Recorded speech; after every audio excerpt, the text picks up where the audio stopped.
Karen, okay. And then before we start, I don't think it doesn't apply to us as a committee. The turning on and off of the microphones and the cameras. No, because Betson is not an external person. She's working for us and working for the consortium, so there's no problem there. So we go straight on then to the agenda. Saif is with us, is he? Yeah, I'm here, Harvey. Yeah. Aye, great. Item number 3 then, performance measures for education. That's on page 5. And this report has been prepared, joint effort between Sue and Betson. So over to both of you. I don't know who's going to lead, but I'll hand over to Sue and she can direct as she so wishes. Okay, thank you, Chair. I'll do a little bit of summarising of the report, and then if there are any questions, Betson will be able to answer them. I thought it was important to bring this report. This meeting, or in the January meeting, we usually bring the data that tells us how our Key Stage 4 pupils have sort of attained in the summer term. But we, as you're aware, we haven't been able to do that, and we're not going to be able to do that moving forward. So the report is a summary of the changes to performance measures across education settings. And I want us to start thinking about what performance measures might be used in the future. So usually, as usual, asking you to discuss the report and scrutinise what's in the report, but then to consider how the performance of schools might be scrutinised in the future, and more importantly, what key performance indicators might be appropriate. Bearing in mind that we've got the RTI plan, we've got our focus on the future, we've got our own SOAPs, is how what actually can be scrutinised. So under section 3, you've got the introduction and the background. No sort of changes there. We have got limited data for Key Stage 4, which has been published. Numeracy being the strongest subject area.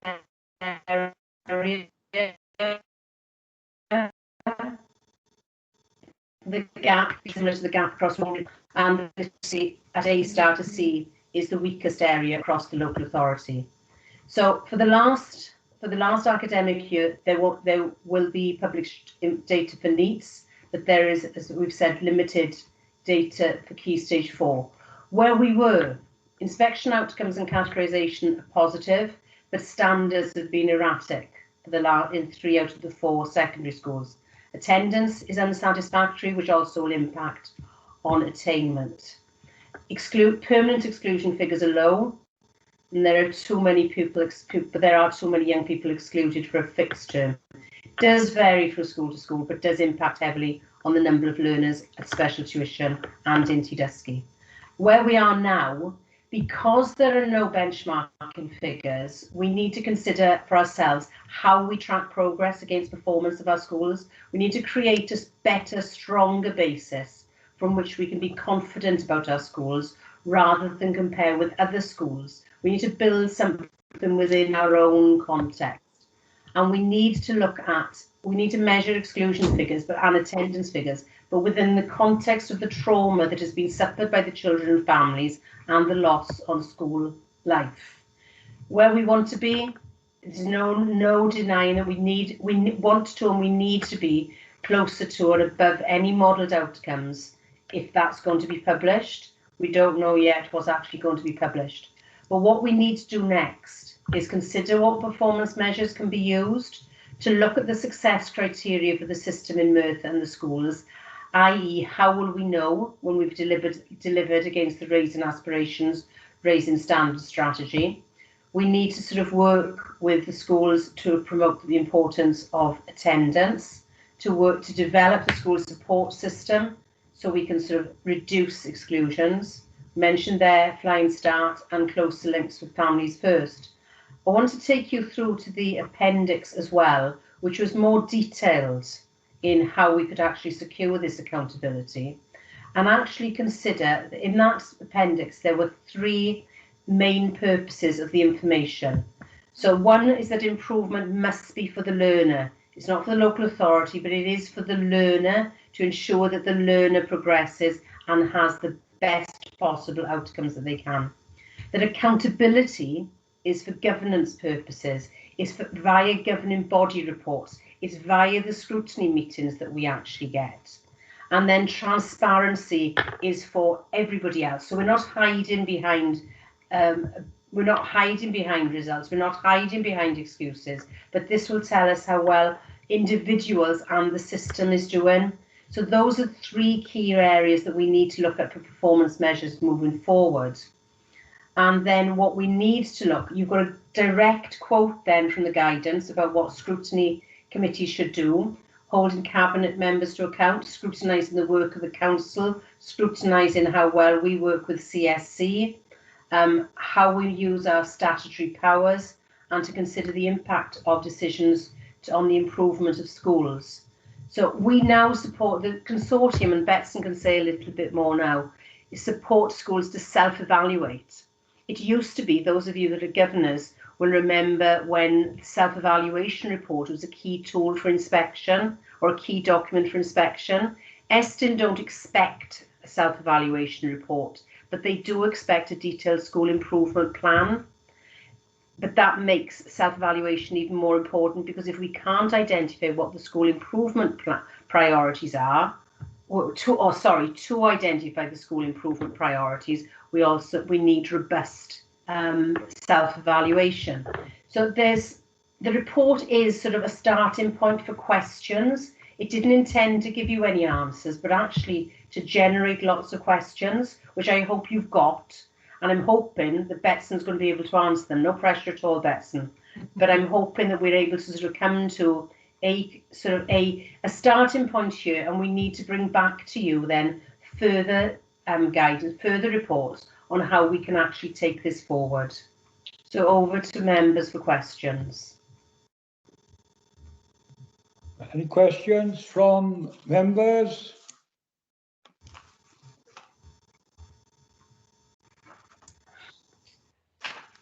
Can I come in, Chair? Yes, you come in, Cheryl. Thank you. I just think it's a big task, isn't it, to look forward to make this, like Sue have just said, fit for the learners, to make sure that their best interests are at heart, but also that there's good governance and accountability. And I'm not an expert, so I really don't know where to start in terms of, you know, what's going to be expected, what can come here as a scrutiny committee that we can scrutinise and challenge, and it, because previously it's all been down to the data, hasn't it? We've got a line, we've got an average across Wales, we've got an average across Merthyr, and then we can use, you know, that's our roles within scrutiny to provide challenge, ask questions, look at our opportunities to transfer good. But when we haven't got that measurement frame and we don't know when we're going to be reporting, what's going to be made public per local authority level, it's just all a little bit up in the air at the moment. And yeah, I haven't got specific questions apart from, you know, what are we learning from other areas? What sort of thing is going on across Wales? And what can we bring to Merthyr to make sure that we can be robust? I know we've got to look at the robust self-evaluation for the schools, but then how does that come down to us to ensure that we can support schools and the Director of Education to make sure that we are getting the best value for money for our pupils, and more importantly, that their standard of education continues to improve? Sorry, that was a very long-winded question of some sort. No, I think you've probably hit the nail on the head, because I think we're probably all across Wales in this very similar position, which I think that's positive. Yeah, so we'll be developing this. So there is an opportunity here. And when we look at the guidance, the Welsh Government, and I'd stress that it is in draft, and I think the closing date for feedback was today.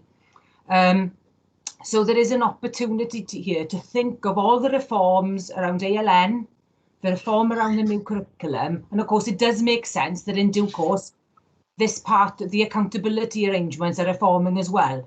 So the positive thing is we've got a chance to influence it. I think that in Merthyr in particular, because of the RAS strategy, we've got a hook on which to guide our thinking. I think that's useful. And I think you've pointed to the same things, and I think Sue highlighted the important things. We will be making sure that schools have got effective self-evaluation arrangements and making sure that those then feed into the school improvement priorities that each school has. So the old targets that we used to have schools set will now be replaced by their school improvement priorities.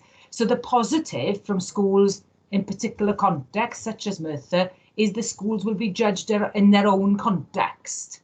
Yeah, so that'll be important for us, that we maintain the high aspiration.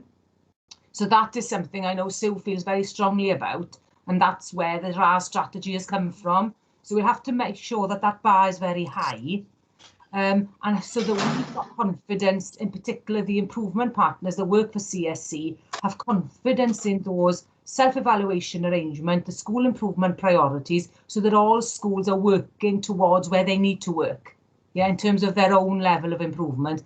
And then we need to look at, and I think those 3 steps that Sue highlighted around what we use for accountability, what we use for improvement, I think will be really important, that we're able to draw out the range of information we've got.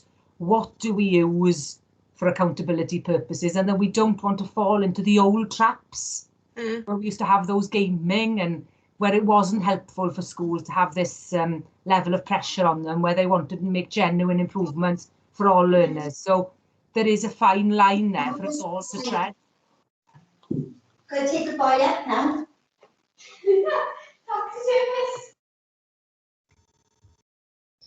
I think somebody's mic is on.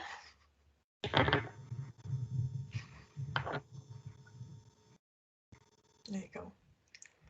Fab. Right. Okay, thank you. I leave you now for 2 minutes. I thought I would have to, it would be longer than that, but the person I wanted to speak to has turned up. I'll be no more than 2 or 3 minutes. Sherelle, if you can just take over the questions from members. I've got one to ask, which I'll ask when I come back in a second. Okay? Okay, thanks, Harvey. Okay, open to members.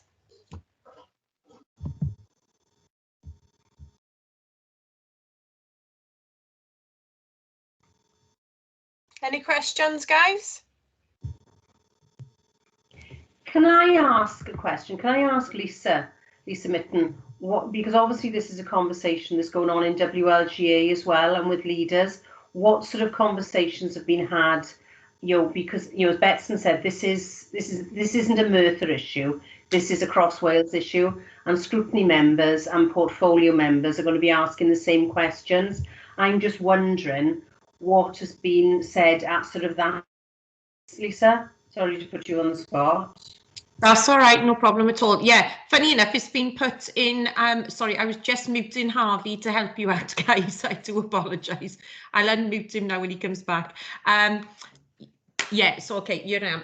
Yeah, it's on the agenda for our next WLGA cabinet meeting, and that is because, you know, we are struggling. You know, Sue and I are struggling ourselves, as Sherelle has just alluded to, and Betson has replied about, because we need to find out how we can benchmark. You know, with Merthyr, for example, only having the 4 secondary schools is very difficult to do, isn't it? For another local authority, which perhaps has got a broader range of secondary provision, they may find it easier then to do some evaluation there. So Sue and I were talking, so I did ask Chair if we could bring it up in the next WLGA meeting for Cabinet members, and we are going to do so. And I think what myself and other colleagues have talked about is perhaps finding a way where we can share data ourselves within that forum as the 22 cabinet members, and be able to do some evaluation that way, you know, so rather than, because otherwise we're going to be struggling, like you said, you know, we can only do so much as a local authority, depends on our size as well,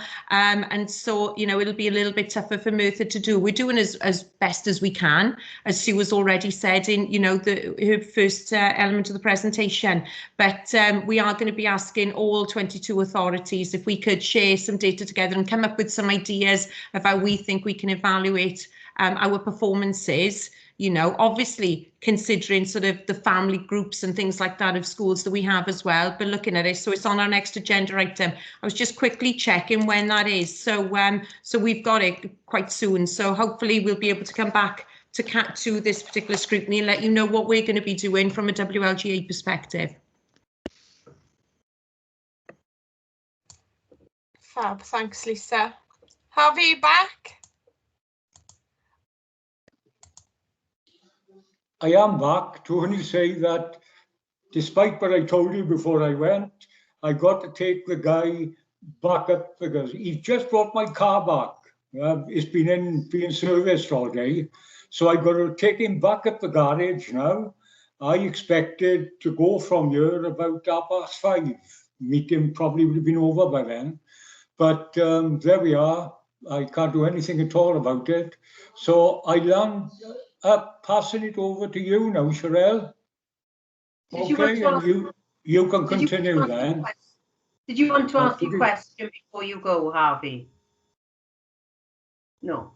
Okay. You're on mute, Harvey. I was going to ask it. It is based on my favourite topic of attendance. Sue is nodding there because within the report, I went through this in detail once I saw that attendance is one of those where no performance information at a national level is going to be provided. And it basically comes back to what Sherelle was saying earlier. And if members went then to paragraph 5.2, it's telling us, Sue and Betson are telling us, attendance across the county borough is unsatisfactory, and we all know from past experience, we all know that it impacts on attainment. So, you know, there's something being taken from us, not only us, other authorities in Wales, which is of paramount importance. Turn over to paragraph 6. No national benchmark figures. It's difficult, which attendance is one. It is difficult to track progress against the performance of our schools. In 6.4, I thought there was something coming to help us when it said we can measure persistent absenteeism once all the learners come back to school. But to me, are we saying that we cannot measure absenteeism? Forget persistent absenteeism, because we can count those people. There's about 70 throughout the borough. But absenteeism goes down further than the 70. And are we saying that we are not going to measure absenteeism because that creates a problem? So I leave it at that because probably I'll come back to it in other meetings when I've got more time, because we are admitting as an authority that absenteeism has got to be one of the key indicators, and yet the Welsh Assembly government have just pulled it out of what we're going to get in the future. So I leave it with that now.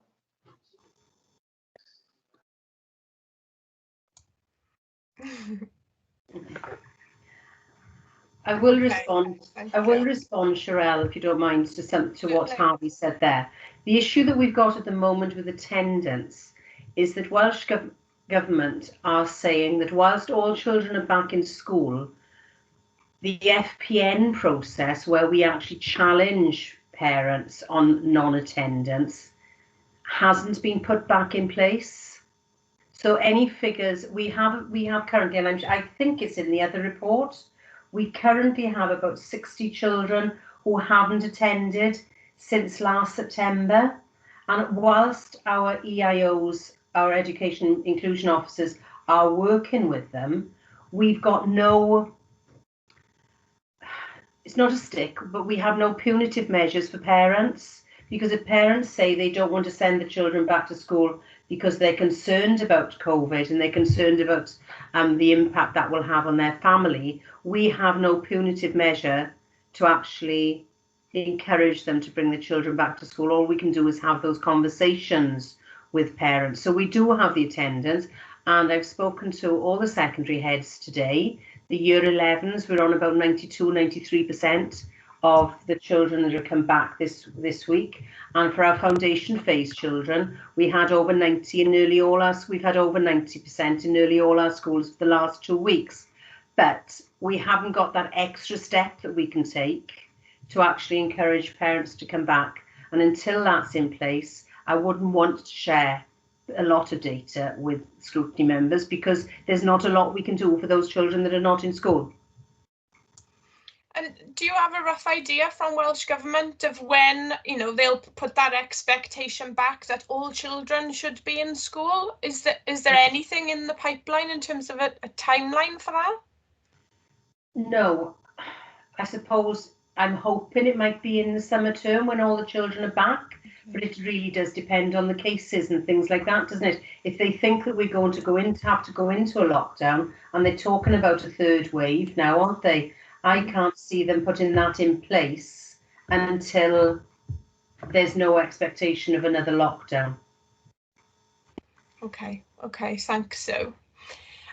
In terms of what we need to do next, so when would we have you know, a first opportunity to look at proposed performance measures for Merthyr, and would they come to scrutiny to be agreed, or would that be something that you would bring to scrutiny after they agreed? Because I'm conscious that you've opened this up for a discussion today, but I think, you know, it is a lot to think about, and people need to go away and, you know, have a think about what can be purposeful in terms of performance measures that you would like to see locally for our schools as well. And just wondering whether is a separate little piece of work that can be undertaken, and, you know, just to have those discussions and look at what's going on elsewhere and wait for feedback from Lisa, or is it something that you will just take forward and then report back? I just wanted to be clear on how we're involved in the next steps in terms of considering those key performance measures. I'd like members to be involved in those next steps. Yeah. If they're to be purposeful for Merthyr, and they're to be purposeful for the local authorities' engagement in scrutinising schools, I think members need to be involved in developing what it's going to look like for Merthyr. You know, it says in the appendix that scrutiny members, let's see if I can find it. Local authorities, scrutiny committee should hold cabinet members to account, scrutinise the work of the council. Well, what is that going to look like? So I'm just wondering, and it's pity Harvey's gone, when you did the working party on attendance, you left us with some quite good recommendations to work through. Betson is with us at the moment. Betson actually worked on the draft policy, on the draft document that is in the appendix, and I'm making a request that possibly a couple of scrutiny members, interested scrutiny members, there's a working party that comes together that actually gives this consideration to what is this going to look like for Merthyr. Yeah. And happy to take that forward for you, Sue. So if we can make an action, Saif, if you can send an email out to all members of Scrutiny in the next day or so, asking for any interest to be part of this task and finish group, and we'll pull a suitably convenient date together with Sue in the coming weeks, really, to look at this then moving forward. Is that okay, no problem. Saif? Yeah, no problem. We'd involve heads as well, wouldn't we, Sue? Yes, yeah. Excellent. Okay. In the same working group then, so is it? Yeah, I think doing it together would bring that joined upness that we want and add value. So that would be really useful. Yeah, and that way, if you know, we can discuss the key performance measures, because there might be some things that are put on the table and you don't need, you know, and we need to make it meaningful and not ask schools to collect data for data's sake. Yeah. We want to know, so what does that data tell us? How are we going to change from it? Not just bold statements with lots of data. So yeah, I think that would be a really good idea moving forward.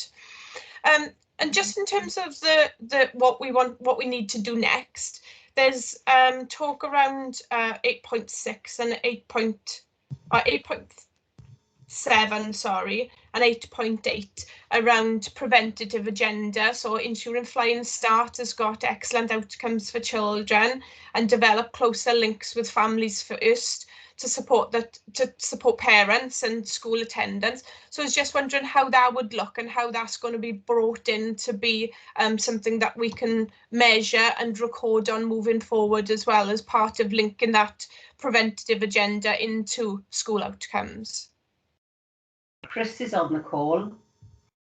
I'm just wondering if I can put Chris on the spot. Yeah, you can. Yeah, you can put Chris on the spot. I mean, one of the things we've done, Cheryl, as you're probably aware, is we've done the focus historically has been about readiness for school, and what we've got is an assessment against the Foundation Phase Compact in terms of children's outcomes. We're also linking into the attendance agenda, and it was something we've been discussing with Sue is about common policies, common approaches, but we're very much recording and looking at the attendance agenda of children that young, in terms of their 2.5 to 3.5 year old, and supporting that transition into school.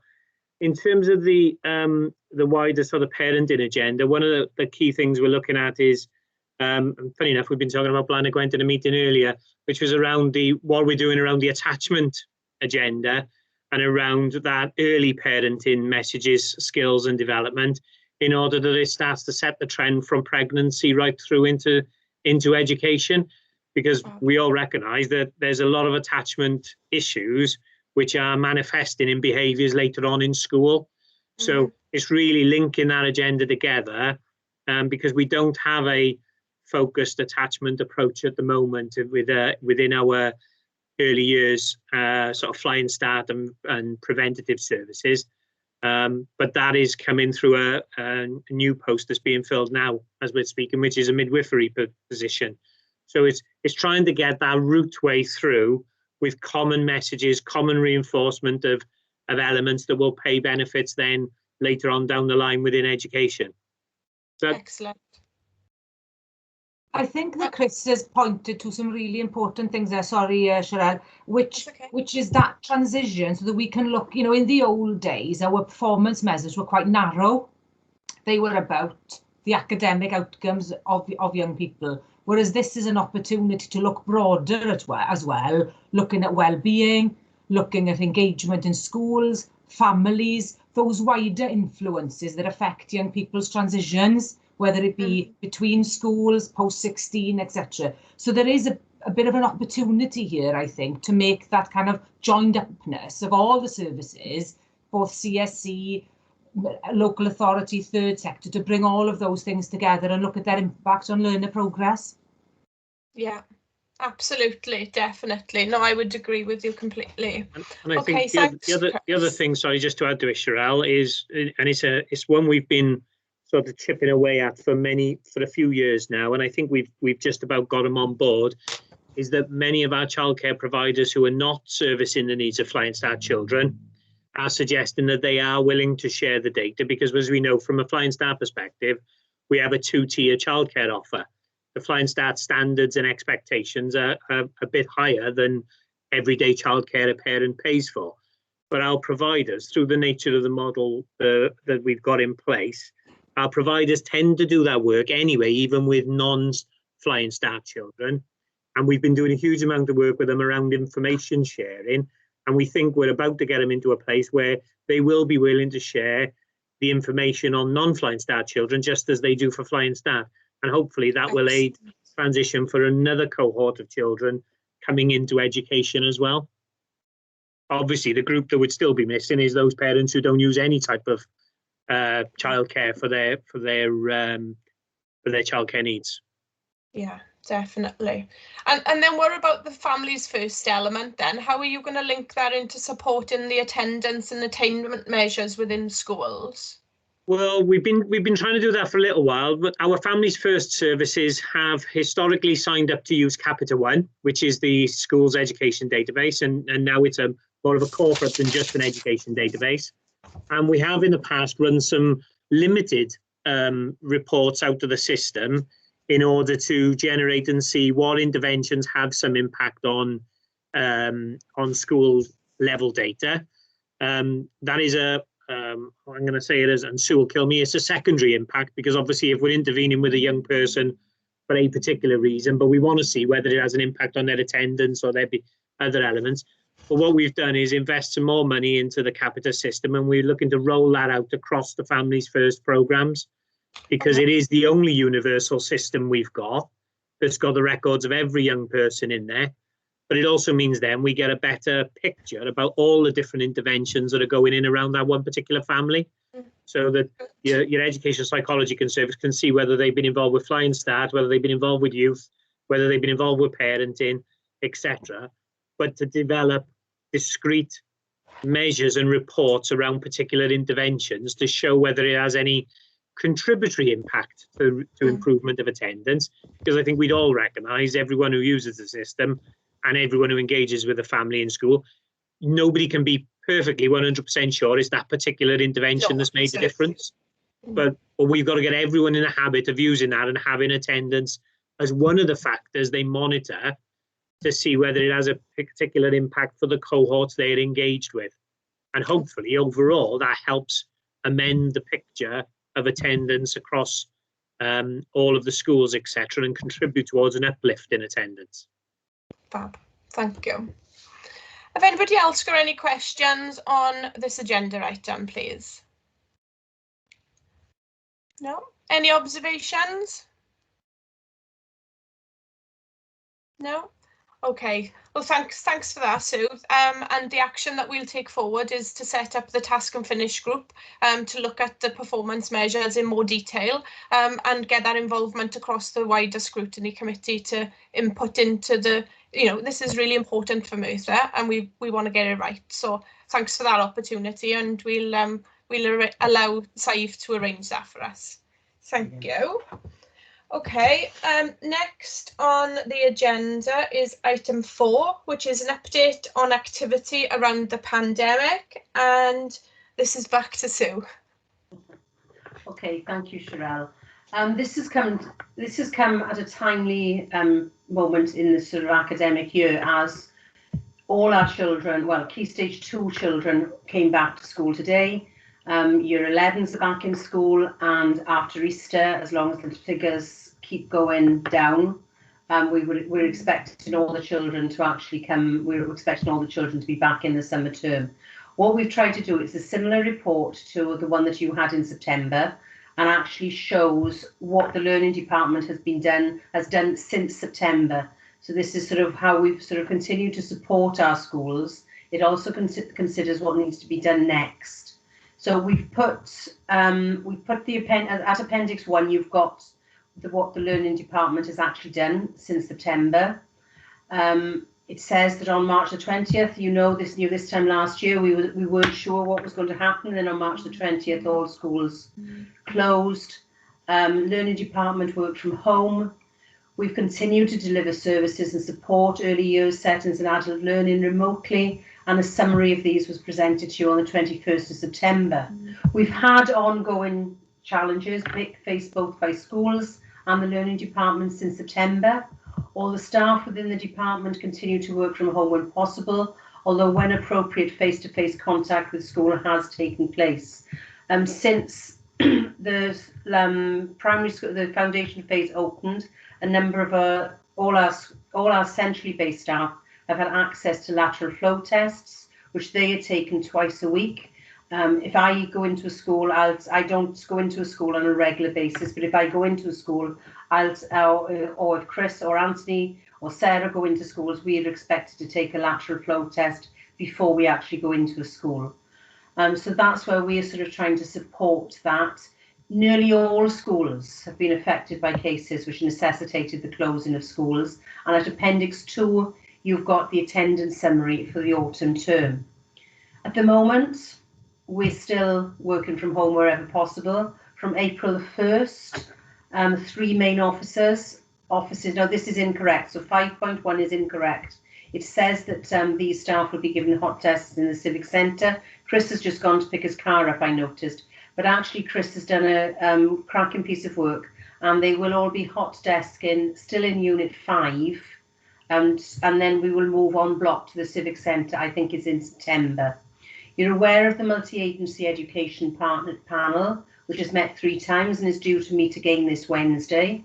We've discussed progress towards the raising aspirations, and they've received reports from myself and from Lisa Thomas on current standards, and I've actually included those at Appendix 3A and 3B.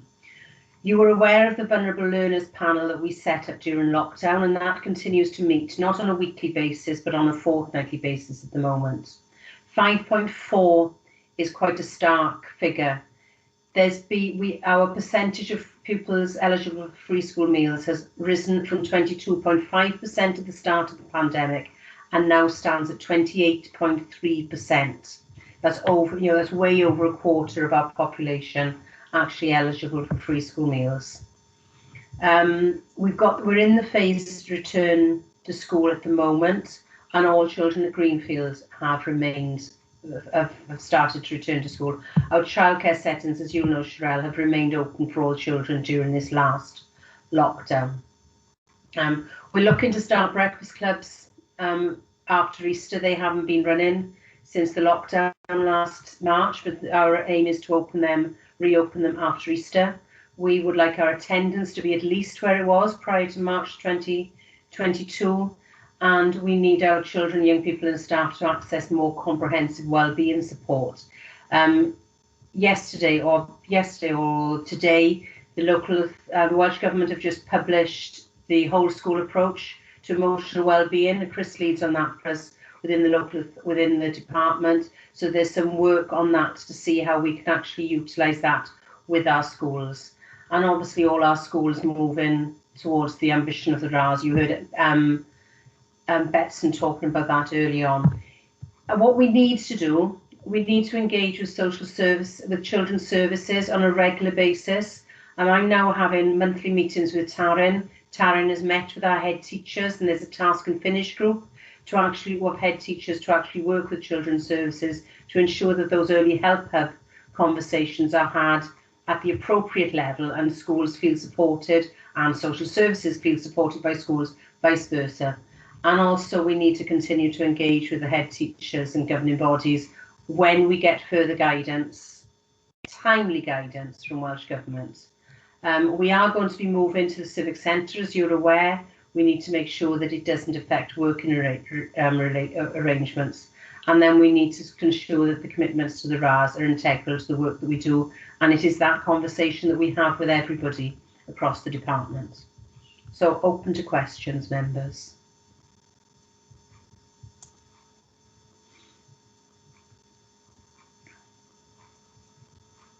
Any questions? I can't see no hands up at the moment, so I'll just come in with a few for a moment and leave the members have a look to see what questions they would like to ask today. Okay, thanks for that, Sue, and thank you for all the appendices. It does show us the detail and the length and breadth of the work that's been undertaken as well, because it's certainly been a very difficult task. In terms of 5.3, let me just pull that back up. The Vulnerable Learners panel. So this was set up during lockdown and it continues to meet, but I'd just be interested to learn a bit of what's coming out of there. What are the emerging needs? What is it that is supporting? And like I said, what are the emerging needs really coming out of that panel? I think what we found is it actually gave us not a multi-agency approach to be able to work with with the learners. that Okay. perhaps weren't necessarily best placed to go into school when they'd be one of one child in school, but actually allowed us to ensure that there was definite social services, police have been involved, health have been involved. Who was the correct agency to actually work and support with that family? There were vulnerable learners who we wanted to return to school, and perhaps that was a conversation with the social worker as opposed to the EIO going through. It's making sure that there was that true vulnerable learners, that true multi-agency approach to that family, making sure that the right person was actually supporting that family and working with that family. As we move forward on that, it is likely to be integrated with the children's services staff, team around the family approach, because what we've got at the moment in the local authority is lots of meetings taking place, talking about the same things with a slightly different nuance.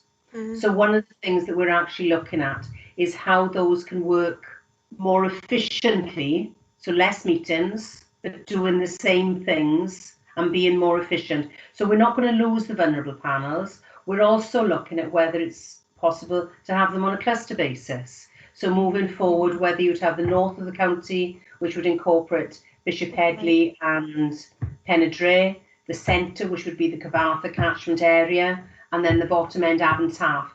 And that's a conversation we're having with Taryn to actually see. And then we'd have behaviour support could be involved in that as well. So you've got that really focused, this is a cluster approach to actually moving forward, working with families.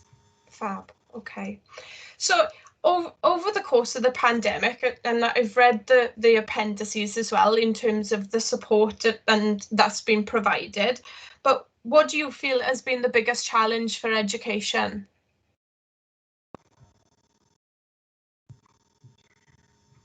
It's actually, we are so used to going into schools and supporting in schools. I think so the biggest challenge has been supporting schools remotely. We are, and that's going to be the same moving forward, isn't it? Teams is wonderful. It's a wonderful way of having meetings, but education and working with families is a very social activity. And it's very difficult. You need that engagement. You need that sort of body language where you can actually engage. And that's been the most difficult thing, is about having to manage and lead remotely. Yeah. Okay, fab. Thanks for that. Just one final question, and I know that you said that Chris was working on this, so I don't know if we'd need to come back to it. But in terms of obviously the pandemic is something that no one ever forecasted, and we thought we'd be in this for a couple of months, and here we are, right? So I do understand that. But as we go back to the main focus of learning and outcomes, it all comes back to that well-being of that child and that readiness to learn in the classroom, etc. 5.4 is a stark reminder of where we are in terms of the rise in free school meals, and that just shows us that the level of poverty is going up within our county borough, and that's something that the whole of the local authority have got to be responsible for and trying to support our families moving forward. But in terms of the emotional well-being and the whole school approach, I think that identification of the importance of well-being amongst the pupils is there, and I think the work under the Raising Aspirations, Raising Standards strategy will make sure that we've got those direct links to support the children and young people through education. I'm confident of that because we're making big strides to make sure the identification is right. There's early identification, and then we meeting the needs of the children as opposed to meeting targets. So I get that. What I just wanted to check on is whether under the school approach we've got that level of ongoing support for teachers and teachers' assistants and the wider school workforce, really, because what's coming out of the pandemic is obviously lots of loss, lots of bereavement, lots of disruptions to families. higher incidences of domestic abuse, higher instances of substance misuse within families where mental health rates are increasing. And so I just wanted to check whether or not we are doing what support structures we've got in place for our workforce, basically, within education. And are we looking at things like vicarious trauma policies to ensure that, you know, everything that they take from these pupils, understanding the loss that they've suffered, you know, and basically pupils' problems becomes teachers' problems, and because they've got to take those all home with them at the end of every day. And I just think, you know, as a responsibility for us as a local authority, are we making sure that we've got those support systems in place? Because, you know, I think the emerging needs that are coming out are really, really detrimental to families. And have we got that support system in place for our staff around vicarious trauma and support and mental health and well-being? There's a lot of support going into our workforce at the moment, possibly too much, because it's trying, you know, there's a lot of people that are sort of, it's the wrong phrase, isn't it, jumping on the well-being bandwagon. Yeah. But there is a lot of support going in. Central South have actually secured some excellent training from, and it's private training. So actually, you just self-refer yourself. You don't know who's going into it, but we can, you know, if you feel there's a need, you can actually dial into that support. The National Association of Education Leadership also has weekly sessions for head teachers where they can actually go and talk about issues if this affecting their well-being. And the Education Support Partnership, which you'll have heard of because that's who supported us to write our staff well-being charter, also have the same sort of support for schools and school staff, which we regularly promote with our schools. We also promote the teachers' unions and the support staff unions are also very, very good at providing wellbeing support. So we will actually sort of target that with our school staff. The rest of the work, you mentioned vicarious trauma policies. We have actually accessed trauma-informed training for some of our schools. Our children looked after staff have all done the trauma-informed training, but one of our primary schools is going to pilot the trauma-informed process. It's a new head teacher. He mentioned it in his interview. It's where it's from a school come across from a school from Caerphilly. So we've managed with Taryn, we've managed to support his staff having the trauma-informed practice. He will become a trauma-informed practice school, as will three of the secondary schools are going to be offered that as well. And all the other primary schools will be offered the awareness training sessions. So although we'll have 4 fully fledged schools with diplomas, and children's services are also going to do that training as well. Some key staff in the Early Help Hub and in the MASH are going to do that training as well. We'll have some key players in schools as well that have actually done that trauma-informed process. We've also got half our schools are actually on the Nurture network and looking at how we can support that element. So again, it's that sort of nurturing environment for families and for staff to encourage them to actually develop their understanding of emotional well-being. So there's a lot of work that we're actually doing. Chris would have been able to give the overview of it, but it's certainly something we can bring back to Scrutiny in, if you want to, as a full report. And perhaps we did that well-being aspect, and we had 2 head teachers came last time, and we had Neil and we had Sally's team to actually come and talk about it. But if you want to look at something in more detail, certainly let us know and we can bring something back to Scrutiny. Excellent, thanks. So I can see that Harvey, our chair, has rejoined us. Harvey, we've just on agenda. I've opened it up for questions. So do you want me to hand back to you now, Chair? Well, thank you very much for taking over, Sherelle. And my apologies that I had to leave. I didn't expect a guy to be turning up outside the door with my car, but there we are. So are there any other questions on item number 4? That is the pandemic. Any other questions? No? Well, so we've come to the end of that item, it appears. Thank you very much, Harvey. Is Betson still with us? No, Betson has to leave. She has another meeting to go to. Right, she did say around about 5. Yeah. Well, so I think that's all we need you for now. Okay, We're on to thank you the very forward much, work Karen. programme. And Lisa, the same to you. Thank you, Harvey.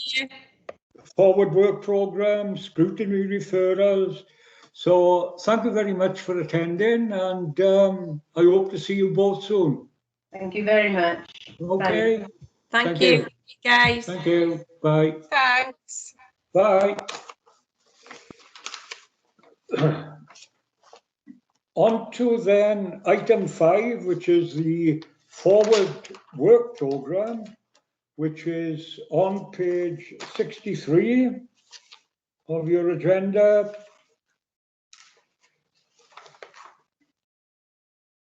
And I'm assuming that you've all had time to read through it. Some alterations have been made. It's been updated up as far as where we are today. Saif have done a good job on updating it. So I ask members now whether they've any questions on the forward work programme. Okay, bearing in mind that if members have got issues, they can always bring them to my attention or Saif's attention if it affects the work programme in any way. It doesn't mean basically because you can't see anything today that should be altered or included, that you debarred until the next meeting. You can get on to us and we can consider whether we put it in the next meeting's agenda or carry it forward to a future agenda. Okay, so that's the item there on the forward work programme. Any Can I questions? just come in there, Harvey, please? When you went away from the meeting, we were on the performance measures report that Sue presented and you opened up with at the start of the meeting. What the action point out of that meeting was that we would create a working group, a subgroup, to actually look at what we think the key performance measures should look like. So that would be open to scrutiny members, but also head teachers, and Betsy would be involved in that workshop as well. So I've left that with Saif to arrange a suitable date really and share that with the scrutiny members. So I'm not sure on whether or not we want then sometime in May probably, an update on the performance measures that we have discussed and hopefully would have agreed by then. Yeah. Okay. So that would be on the next work programme, wouldn't it? Yeah. So Saif would have captured that then. Is that right, Saif? Yes, Chair, I've captured that as an action. Yeah. So what I'll do, I'll send an email around. I'll check availability of everyone, and we'll arrange a workshop then, or a task and finish group. Yeah. Okay. So anything else now on the forward work programme? I would just like to see something around trauma-informed practices in schools.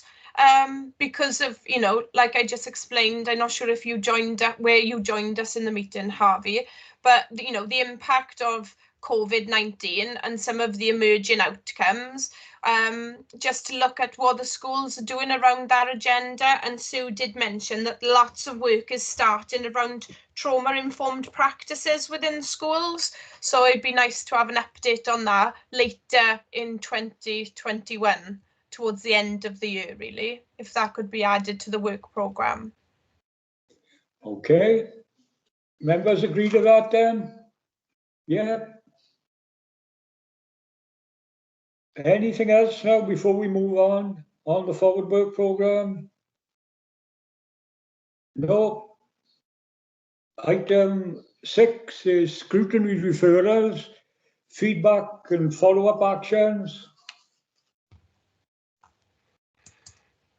Nothing.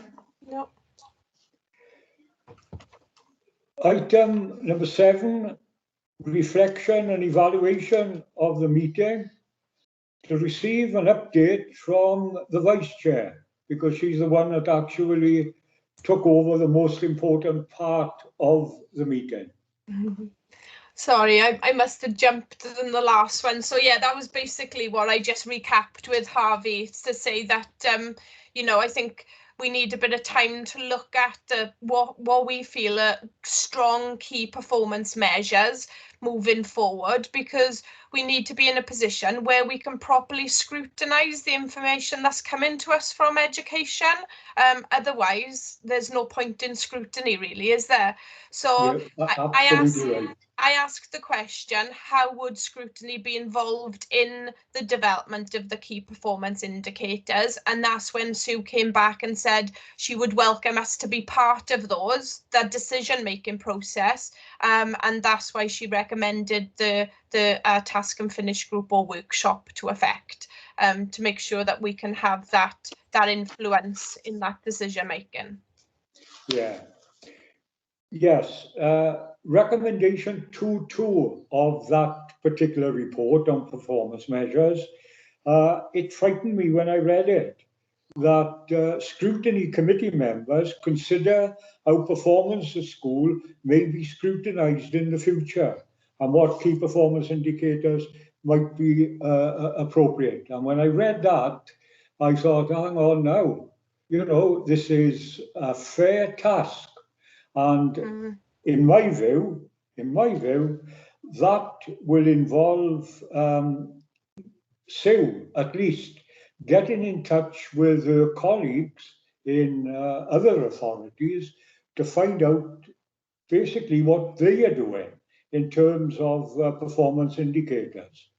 Because I still say that the Welsh Government have really left us down on this, and when everybody comes out with their indicators, I'm wondering, will they all be roughly the same, or will they all be somewhat different? I don't know.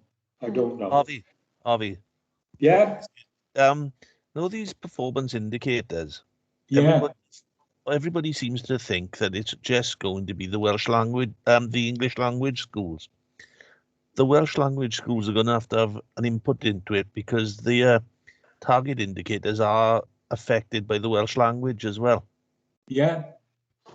So we need to have some sort of, when we are talking about it, the Welsh language are going to have an input into this target based indicator thing as well. Yes, and I think an ideal, it's only my opinion, an ideal representative of the Welsh language schools would be the head teacher of that particular school, or two head teachers, because we've got to get it right. We've got to get it right, and you know, the opportunity is there, but I've got my baby, which I brought up at the beginning, attendance. Without zooming in on attendance, we're going to be leaving quite a lot of pupils down, because if they're not in school, they are not learning, whether that's Welsh or English. And I can't for the life of me see why that information is not still forthcoming from the Welsh Government, but there we are. Right, so that's finished that one.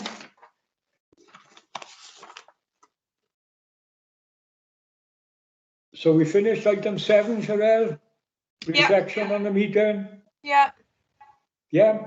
Any other business deemed urgent by anybody feel as if there's something urgent they wish to discuss? No. No? Well, thank you very much.